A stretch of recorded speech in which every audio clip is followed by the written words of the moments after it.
In the name of God, the merciful, the compassionate, and from him do we seek help. All praise be to God, the sustainer of all the worlds, and blessings and peace be upon our Master Muhammad and on all his family and companions. Brother, you wanted a few words of advice from me, so listen to a few truths included in 8 short stories, which, since you are a soldier, are in the form of comparisons of a military nature. I consider my own soul to need advice more than anyone, and at one time I addressed my soul at some length with 8 words, inspired by 8 verses of the Quran from which I had benefited. Now I shall address my soul with these same words, but briefly, and in the language of ordinary people. Whoever wishes may listen together with me. The first word, Bismillah, in the name of God, is the start of all things good. We too shall start with it. Know, O my soul, just as this blessed phrase is a mark of Islam, so too it is constantly recited by all beings through their tongues of disposition.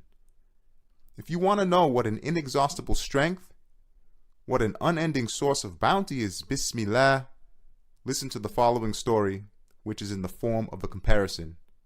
It goes like this.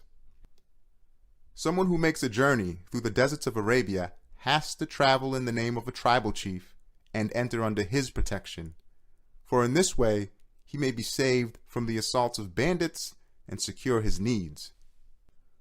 On his own he will perish in the face of innumerable enemies and needs. And so, 2 men went on such a journey and entered the desert. One of them was modest and humble, the other proud and conceited. The humble man assumed the name of a tribal chief, while the proud man did not. The first traveled safely wherever he went. If he encountered bandits, he said, "I am traveling in the name of such and such tribal leader," and they did not molest him. If he came to some tents, he was treated respectfully due to the name. But the proud man suffered indescribable calamities throughout his journey. He both trembled before everything and begged from everything. He was abased and became an object of scorn. My proud soul, you are the traveler, and this world is a desert. Your impotence and poverty have no limit, and your enemies and needs are endless. Since it is thus, take the name of the pre-eternal ruler and post-eternal lord of the desert, and be saved from begging before the whole universe and trembling before every event.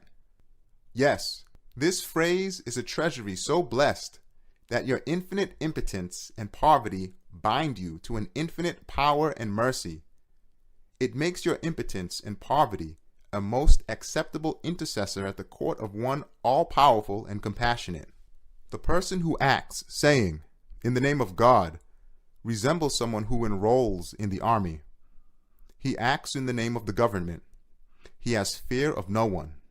He speaks, performs every matter, and withstands everything in the name of the law and the name of the government. At the beginning we said that all beings say, "In the name of God," through the tongue of disposition. Is that so? Indeed, it is so. If you were to see that a single person had come and had driven all the inhabitants of a town to a place by force and compelled them to work, you would be certain that he had not acted in his own name and through his own power, but was a soldier, acting in the name of the government and relying on the power of the king. In the same way, all things act in the name of Almighty God. For minute things, like seeds and grains, bear huge trees on their heads. They raise loads like mountains. That means all trees say, "In the name of God," fill their hands from the treasury of mercy and offer them to us. All gardens say, "In the name of God," and become cauldrons from the kitchens of divine power in which are cooked numerous varieties of different foods. All blessed animals like cows, camels, sheep, and goats say, "In the name of God," and produce springs of milk from the abundance of mercy, offering us a most delicate and pure food like the water of life in the name of the provider. The roots and rootlets, soft as silk, of plants, trees, and grasses say, in the name of God, and pierce and pass through hard rock and earth. Mentioning the name of God, the name of the most merciful, everything becomes subjected to them.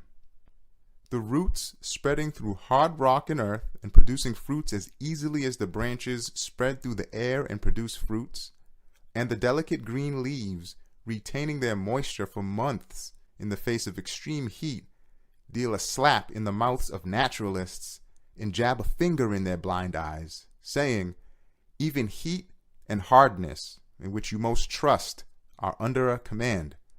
For like the staff of Moses, each of those silken rootlets conforms to the command of, and we said, O Moses, strike the rock with your staff, and splits the rock. And the delicate leaves, fine as cigarette paper, recite the verse, O fire, be coolness and peace against the heat of the fire, each like the members of Abraham, upon whom be peace. Since all things say, in the name of God, and bearing God's bounties in God's name, give them to us, we too should say, in the name of God. We should give in the name of God, and take in the name of God. And we should not take from heedless people who neglect to give in God's name. Question. We give a price to people who are like tray bearers. So what price does God want, who is the true owner? The answer. Yes. The price the true bestower of bounties wants in return for those valuable bounties and goods is three things. One is remembrance, another is thanks, and the other is reflection. Saying, in the name of God at the start is remembrance, and all praise be to God at the end is thanks, and perceiving and thinking of those bounties, which are priceless wonders of art, being miracles of power of the unique and eternally besought one and gifts of his mercy, is reflection. However foolish it is to kiss the foot of a lowly man who conveys to you the precious gift of a king, and not to recognize the gift's owner, it is 1,000 times more foolish to praise and love the apparent source of bounties, and forget the true bestower of bounties. O my soul, if you do not wish to be foolish in that way, give in God's name, take in God's name, begin in God's name, and act in God's name. And that's the matter in a nutshell.